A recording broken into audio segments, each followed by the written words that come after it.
For decades, we've been told a certain story about how nations get rich. It's a story filled with factories, new technologies, and clever economic policies. But what if that story is missing the most fundamental piece of the puzzle? What if the real engine of all that progress is just us, people? I mean, we all kind of know the standard answer, right? It's what you learn in school.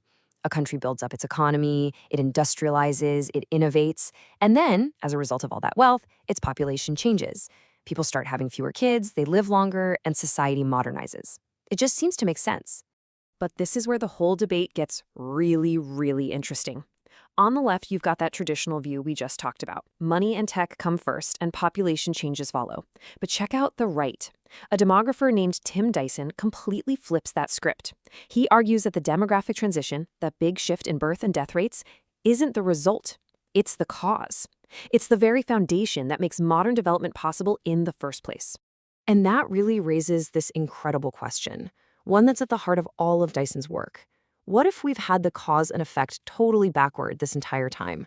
What if for years economists have been admiring the shiny paint job on the car without ever looking at what's actually under the hood? And that brings us to Dyson's big idea, what he calls his partial theory of world development.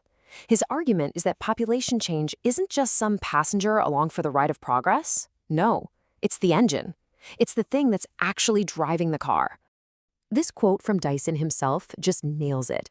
He says that by focusing so much on economics and institutions, we've completely ignored this neglected road, the powerful, fundamental shifts in our populations that have literally shaped the world we live in today. Okay, so how does this engine actually work? Well, the whole thing hinges on a very specific two-step sequence, and the order is absolutely crucial. First, mortality goes down, death rates fall. You get better public health, more food, better medicine, and suddenly people, especially kids, just stop dying so much. But, and this is the key, birth rates stay high for a generation or two. This creates what you could call a structural lag. It's this exact gap, this sequence, that ignites the entire engine of change. So the old view sees a one-way street, from the economy to the population. But what Dyson is saying is that it's much more of a powerful feedback loop. And it's the demographic shift that's the primary, often overlooked catalyst that gets the whole system moving and shaking in the first place.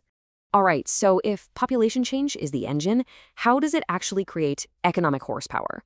Well, Dyson says it works through three specific, powerful mechanisms. Think of them as the three pistons firing to drive progress forward. So what are they? First, you get what's called the demographic dividend. Second, you see a huge leap in human capital investment. And third, you get this massive surge in female labor force participation. Let's break each one of these down. Okay, first up, the demographic dividend. Remember that gap when death rates fall but birth rates stay high? That creates a temporary population boom, a youth bulge. And as that giant generation grows up, you get this incredible moment where your workforce is huge compared to the number of dependents, young kids and retirees. It's a perfect storm for economic growth. But here's the thing. It's a temporary window. It doesn't stay open forever. The second engine is all about quality over quantity. See, when families finally do start having fewer children, something profound happens. All of a sudden, both the parents and the government can invest way more resources, more money, more time, more focus on the health and education of each individual child. And what does that create? A healthier, smarter, and way more productive workforce for the next generation. And engine number three? Well, it has an absolutely revolutionary impact on literally half the population. Lower fertility rates free women from what was often a cycle of constant child-rearing and unpaid work at home. This allows millions of them to enter the formal workforce, many for the first time ever, which gives a massive and sustained boost to a country's entire economic capacity and its GDP. It's a total game changer. But here's the catch. This incredible demographic engine doesn't just run forever. What happens when the transition is all done and birth rates don't just stabilize? What if they fall way below the replacement level? Well, that leads us to a very modern and very tricky problem. Let's look at the whole picture here. For almost all of human history, we were stuck in stage one.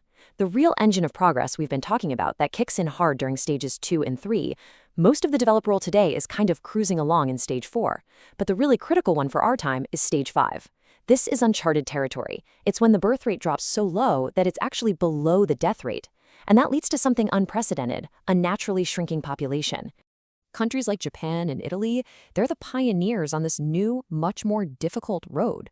They're dealing with what's called a super-aging society, where you have a massive group of elderly people and a shrinking workforce trying to support them. You can imagine the pressure this puts on everything: pension systems, healthcare, the whole economy. It raises a huge question. How do you keep an economy going when the very demographic engine that built it is starting to run in reverse? So, after all this, what's the big takeaway? Well, Dyson's theory really gives us a powerful new lens. It's a different way to look at our past, and maybe more importantly, a critical tool for navigating our future. The shifts in our populations, our birth rates, our death rates, our age structures, these aren't just boring statistics on a spreadsheet. They are the fundamental framework, the playing field within which our economies and our societies are either going to thrive or struggle. It's not that demography is destiny, but it absolutely sets the rules of the game. And that brings us to the final question, the one for you to think about. Understanding this demographic engine really forces you to look at your own country in a new light. So think about where you live. Is its engine just getting started? Is it running at full power? Or is it starting to slow down? And what do you think that means for the future?